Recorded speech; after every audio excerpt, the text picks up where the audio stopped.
¿Qué vamos a estudiar? Los reinos en la naturaleza. Los organismos se dividen, o para clasificar los organismos se han creado categorías taxonómicas. Las categorías taxonómicas más grandes son los dominios. Así que los dominios sirven para clasificar a los organismos según su estructura celular y sus características moleculares. Tenemos 3 dominios: el dominio bacteria, el dominio arquea y el dominio eucaria. Veamos de qué se tratan. El dominio bacteria incluye a las bacterias, que son organismos unicelulares procariotas. Quiere decir que son organismos que solo consisten en una célula, y esa célula es procariota. Quiere decir que no tiene núcleo.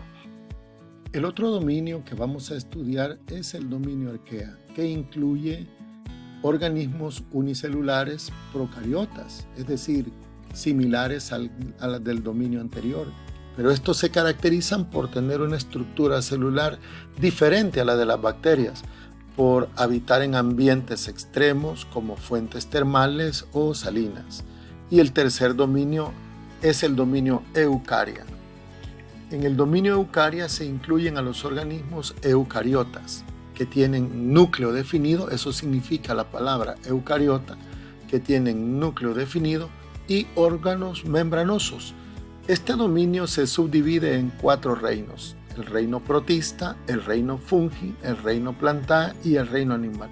Por lo tanto, si te estás preguntando en cuál de los dominios está incluido el ser humano, está incluido en el dominio eucaria, es decir, que su cuerpo está formado por células que tienen núcleos definidos, con órganos membranosos y sobre todo pues ya formando tejidos.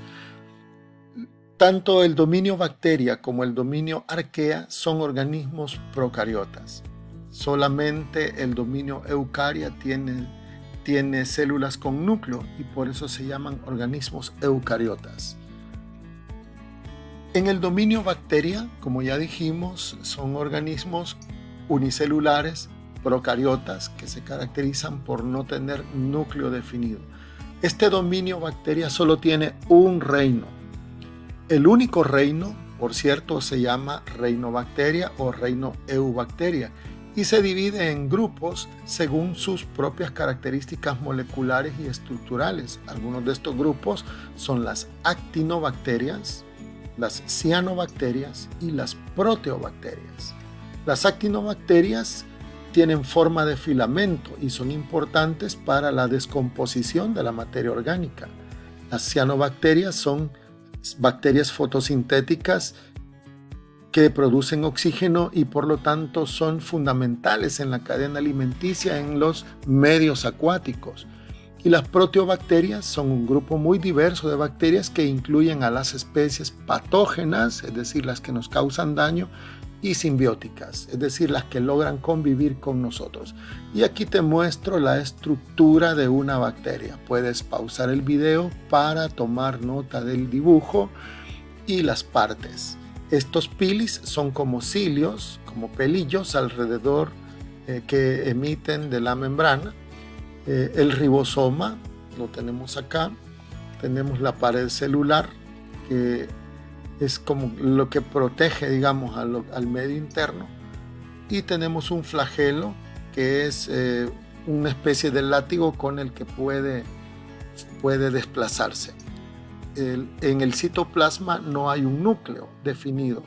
Hay un falso núcleo, un nucleoide, pero es ahí donde se encuentra el ADN, que básicamente esto no es un núcleo determinado. Las bacterias, en general, las que nos interesan se clasifican en cocos, bacilos, vibrios y espirilos, como puedes ver aquí en la imagen. Las de tipo coco son esféricas. Las de bacilo parecen bastoncitos, son alargados, como si vieras los churros que compras para tus golosinas. También tenemos los vibrios, que parecen gusanos alargaditos, ¿verdad? Ahí están los vibrios, son filamentos bastante largos, y están los espirilos, que son como filamentos en forma de resorte, enrolladitos así. Así que ahí están las bacterias. Para que te ubiques un poquito, entre los vibrios está uno que causa la enfermedad del cólera, que produce diarreas y que lo podemos adquirir, podemos ser infectados a través de alimentos contaminados como refrescos que compramos en la calle o comidas que se contaminan. El dominio arquea incluye un solo reino, el reino arquea. Ya dijimos que también son bacterias o similares a las bacterias que habitan en ambientes extremos. En este reino tenemos al tenemos al Euriarchaeota, que es el grupo diverso de arqueas que incluyen especies metanógenas y halófilas, es decir, están en ambientes donde abunda el gas metano, gas natural, y en ambientes salados. Están las crenarqueotas, que estas habitan en ambientes de extremada alta temperatura, como fuentes termales y volcanes. Y están el otro grupo de arqueas que se encuentran en los océanos, que es importante para el ciclo del nitrógeno, las taumarqueotas. Y luego tenemos el dominio eucaria. Este es el que nos va a importar en este estudio un poco más de tiempo. Se divide en 4 reinos, que son el reino protista, el reino de los hongos o reino fungi, el reino de las plantas o reino plantae y el reino animalia. Te preguntarás por qué se escribe plantae o animalia. Te comento que el idioma en el que se estudia la taxonomía, los nombres científicos y todas estas cosas es el idioma latín, que es el idioma por excelencia en la ciencia. Ahora vamos a resumir brevemente lo que hemos visto. Los reinos en la naturaleza son los siguientes. Hay un antecesor universal desconocido. Tenemos el primer reino, que es el reino de las bacterias, el reino eubacterias o bacterias verdaderas. Tenemos el reino arqueobacteria, que ya vimos que viene del dominio arquea. Arquea significa antiguo, significa que este reino es todavía más antiguo que este. Y luego tenemos el reino protista, que es un reino en el cual los organismos son eucarióticos, es decir, sus células poseen núcleo, y el organismo puede ser multicelular o unicelular. También tenemos el reino de los hongos, el reino fungi.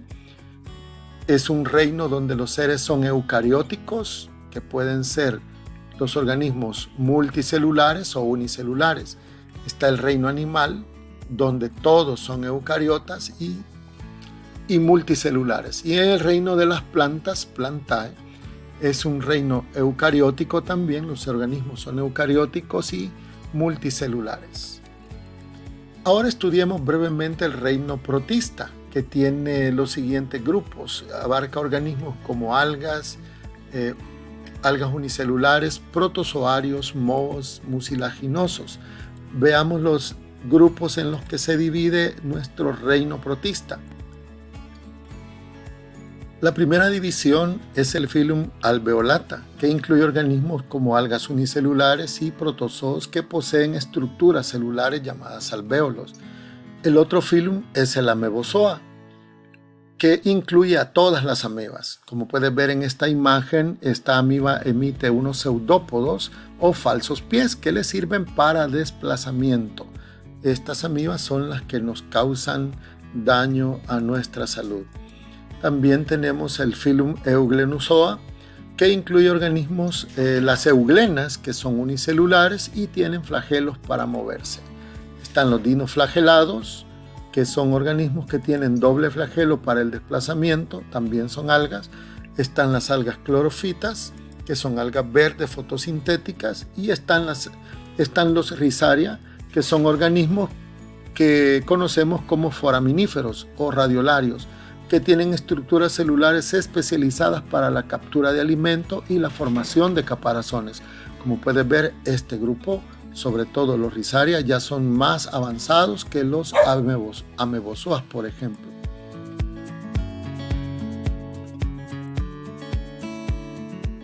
Aquí en la imagen puedes ver cómo es una euglena vista al microscopio. Ahí se puede ver el flagelo. Ahora hablamos del reino fungi, que es el reino de los hongos, que incluye las setas, los mohos y las levaduras. Las divisiones del reino fungi son el reino Zygomycetes o Zygomicota, que incluye a los hongos cuyas estructuras de reproducción se llaman zigomycetos. Algunos de ellos son los mohos negros del pan y el mojo del queso. Ya ves, cuando miras que el pan se llena de hongos, lo que tienes son zygomycetes. Son organismos de la división del filum Zygomycetes. Están también los ascomicotas o también ascomycetes, que incluye a los hongos con estructuras reproductivas llamadas ascos, que tienen forma de sacos. Algunos ejemplos de estos son las levaduras, los hongos como el de la penicilina y las trufas. Mira qué importantes son los ascomycetes, porque las levaduras sirven para la fabricación del pan y los de la penicilina sirven para la fabricación de ese medicamento. Luego tenemos los basidiomycetes o basidiomicota, que incluye los organismos que tienen estructuras llamadas basidios. Algunos de estos ejemplos son los champiñones, otro hongo llamado boletus y los hongos de seta. Y están los deuteromicota, que agrupa a los hongos que no se pueden clasificar en ninguna de las otras divisiones.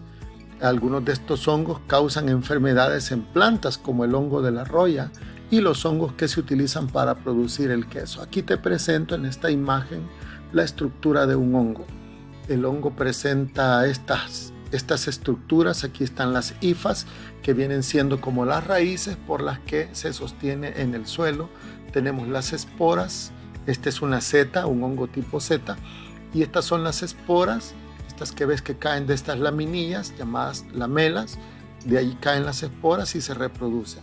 Todo este es el estípite, que también se conoce como pie. Esta es la volva con la que también está unida al sustrato del suelo. Y bueno, hay algunas escamas. Esta es la estructura general de un hongo tipo seta. Y ahí tenés en la imagen algunas levaduras cultivadas en un medio para poderse observar en un laboratorio. Tenemos también el reino de las plantas, que incluye desde los musgos hasta los grandes árboles. El reino de las plantas se divide en las briófitas, pteridofitas, gimnospermas y angiospermas. Las briófitas son todos los musgos, plantas no vasculares y pequeñas que crecen en ambiente húmedo. Están las pteridofitas, que incluyen a las plantas vasculares sin semillas, como los helechos, las gimnospermas, que ya son las plantas vasculares con semilla desnuda, como los pinos y las coníferas, y las angiospermas, que incluyen a plantas vasculares con semillas cubiertas, también conocidas como plantas con flores. Aquí tenés en la imagen la briófita, que son los musgos que ves en lugares húmedos, y las pteridofitas como los helechos. Y el reino animal incluye a los animales desde gusanos hasta el ser humano. Están los siguientes grupos. Está el filum poríferos, que son las esponjas marinas. Están los nidarios, que incluyen a las medusas, los corales de mar y las anémonas. Están los platelmintos, que incluyen gusanos planos como el parásito llamado solitaria. Son animales acuáticos o terrestres y son parásitos. Están los anélidos, que son los gusanos segmentados como la lombriz de tierra y las sanguijuelas. Están los moluscos, el filum Mollusca, que incluye animales con cuerpo blando y una concha como caracoles, las almejas y los calamares. Luego tenemos el filum Artrópoda, que incluye a los animales con exoesqueleto y patas articuladas como los insectos y los arácnidos. Y tenemos el filum Chordados, que incluye a todos los animales que tienen un cordón nervioso central. Entre ellos tenemos los peces, los anfibios, los reptiles y las aves y los mamíferos. Aquí en la imagen puedes ver las medusas y las anémonas. Puedes pausar para seguirlo viendo. Tenemos las esponjas de mar. Tenemos los moluscos, que se dividen en gasterópodos, cefalópodos y bivalvos. Y tenemos los anélidos, que se dividen en oligoquetos, irudíneos, poliquetos, sanguijuelas. Y tenemos también los gusanos planos, como la solitaria. Aquí estás viendo un parásito llamado solitaria. Es un parásito que llega por consumir carne de cerdo mal cocida. Y tenemos los artrópodos, que incluyen arácnidos, crustáceos y miriápodos. Tenemos también los chordados, ahora sí, que incluyen todos los vertebrados. Ahí tenemos la mayoría de animales que conocemos. Y bien, hemos llegado al final de esta clase. Espero que te sirva de mucho y te invito a que te suscribas al canal si todavía no lo has hecho. Hasta luego.